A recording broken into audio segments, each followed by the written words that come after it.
Well, it really is a great day in the villages.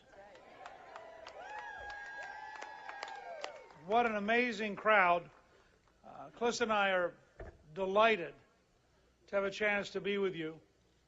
We're down to the last couple days of a very, very important primary. And I want to share some ideas with you and talk about what we have to get done. And I want to ask your help on Facebook, on Twitter, on emails, on telephone, even seeing people face to face, the old-fashioned way. Because I think if we can get the message out, we will have a very, very powerful Tuesday. Now, I'm asking for your help in part because I think that it's pretty clear if you look at the volume of ads.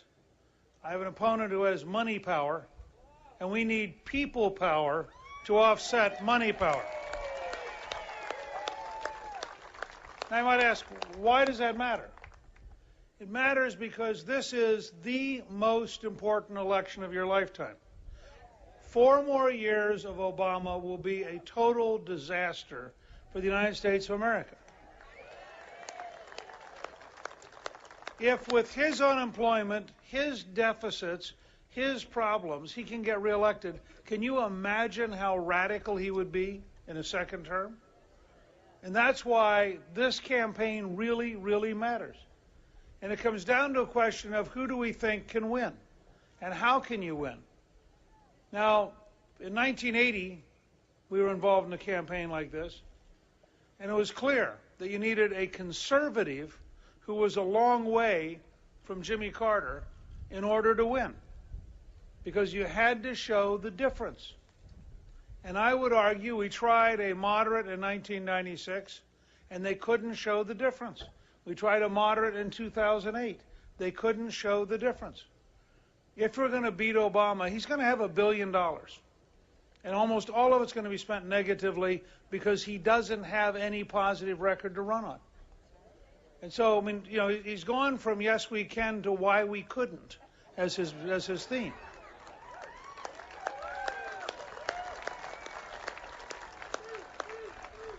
So we need to have somebody who can draw a sharp distinction.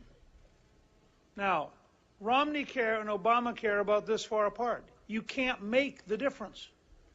But where we are as conservatives is about this far apart. Obama will not be able to hide from the difference. And after the $1 billion of ads are over, he's still going to be over here. And it's pretty straightforward. I am for free enterprise, small business, creating jobs, and paychecks. He is for big government, big bureaucracy, and food stamps. So it's that big a gap. I got asked again this morning on television because the news guys just seem fascinated with this. And they say, oh, if you use the term food stamp, that must have some deep underlying, probably racial connotation. No, it's a fact. This is the most effective food stamp president in American history.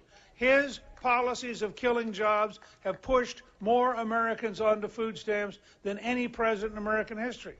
And everybody who thinks that that's an acceptable future, that you want to be dependent on the government, they have a candidate, Barack Obama. But if you'd like your children to be able to get a job, to have a paycheck, to be independent, to build a better future, you're going to have a candidate too, called Newt Gingrich. It's that big a difference.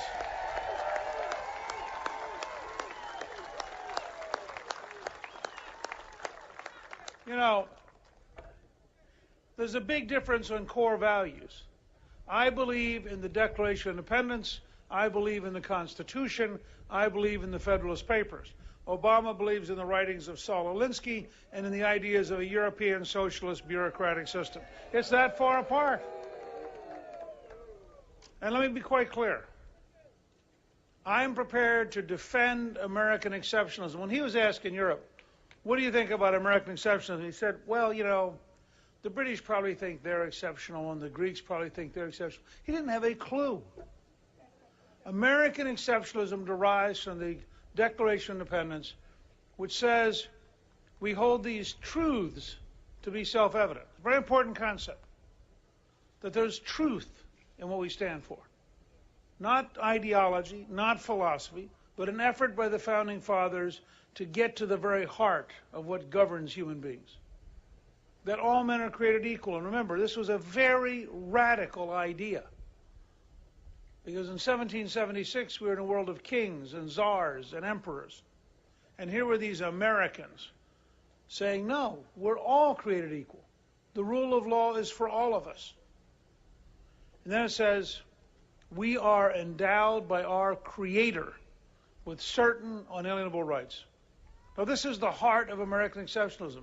We are the only society in history that says power comes from God to each one of you personally.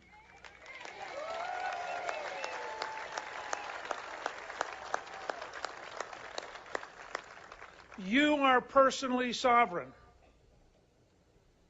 You loan power to the state.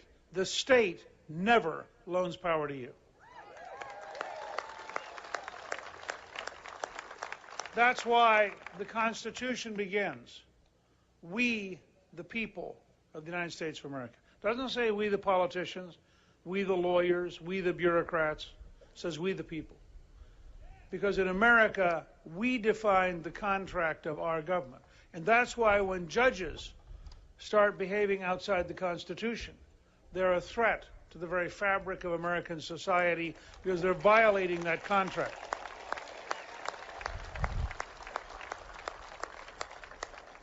Goes on to say the rights are unalienable. That means no politician, no judge, no bureaucrat can come between you and God. And that's something we're going to have a big discussion about in Washington. And then it says, the rights among which are life, liberty, and the pursuit of happiness. Very important concept. Notice, first of all, happiness in the 18th century meant wisdom and virtue, not hedonism and acquisition. And the Founding Fathers thought that a wise people could remain free, but a foolish people would end up in a dictatorship. But notice what it guarantees. It doesn't guarantee happiness.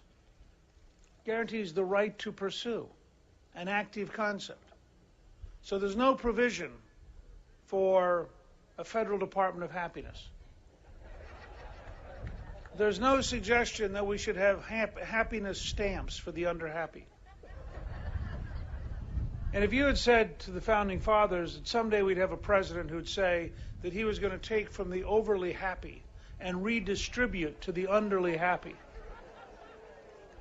they would have said, what kind of arrogance would lead somebody to be so ignorant that they believe they have the wisdom to decide which American to take something from and which American to give something to, and it would have violated the very core concept of being an American.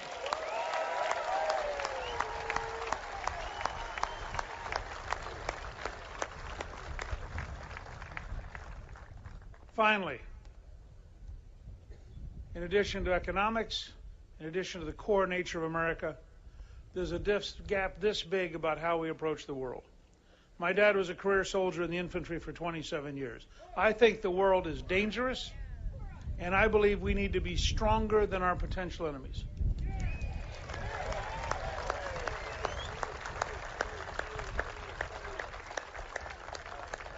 The president lives in a fantasy world where there are no enemies. They're just misguided people with whom he has not yet had coffee. If you watched him go to see Hugo Chavez and you watched him smile and be friendly while Chavez deliberately, cynically, and insultingly gave him an anti-American book, and Obama didn't have a clue that he'd been insulted. You know, Ahmadinejad, the dictator of Iran, says that he wants to wipe out Israel and drive America out of the Middle East. Now, as a historian, I have a pretty good sense of what that means. It means he wants to wipe out Israel and drive America out of the Middle East. But if I were a left-wing Harvard law graduate surrounded by really clever left-wing academics, I would know that this is actually a sign that Ahmadinejad probably had a bad childhood, that his potty training was probably inadequate, and that he has been trying to come to grips with his mother's failure to love him enough. And therefore, he's expressing himself in some manner that if only we could unlock it, we could be closer to him and we could be friends together.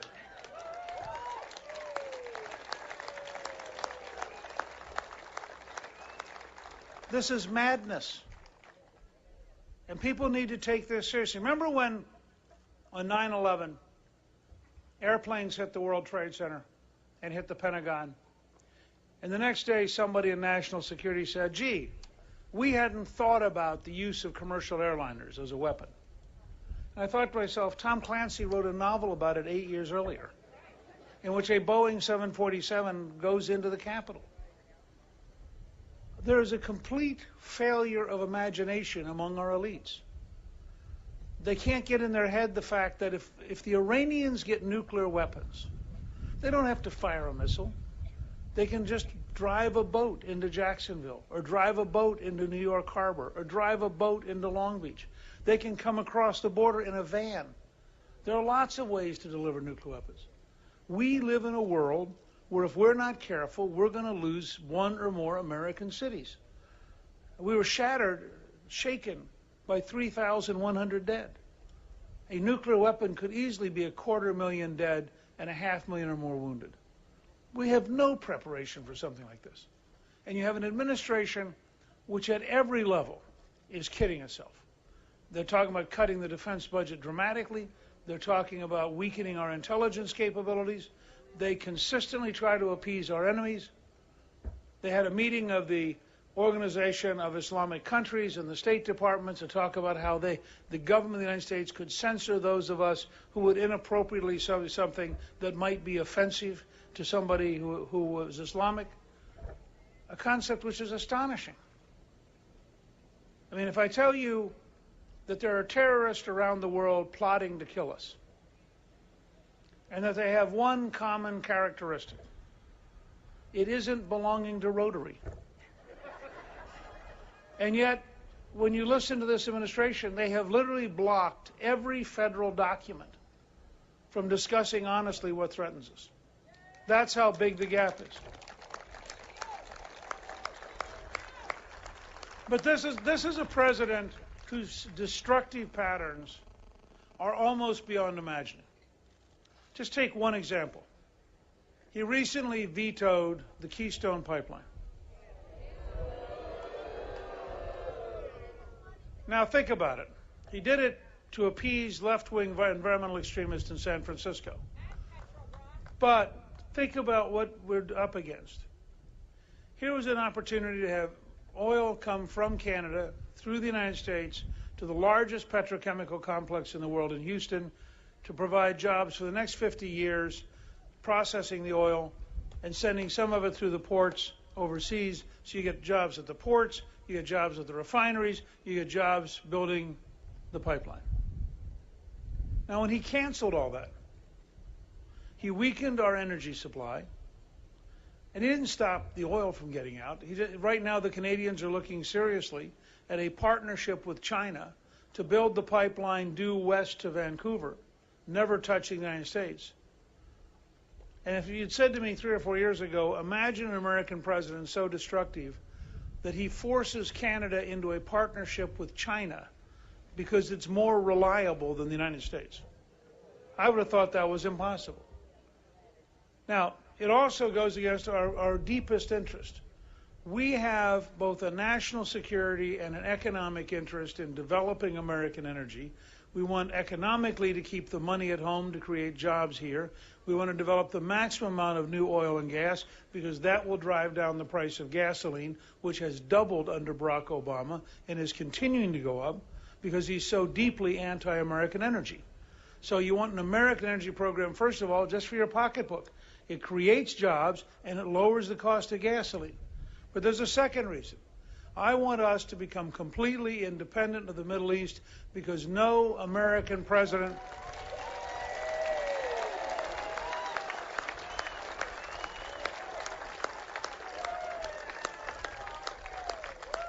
No American president should ever again bow to a Saudi king.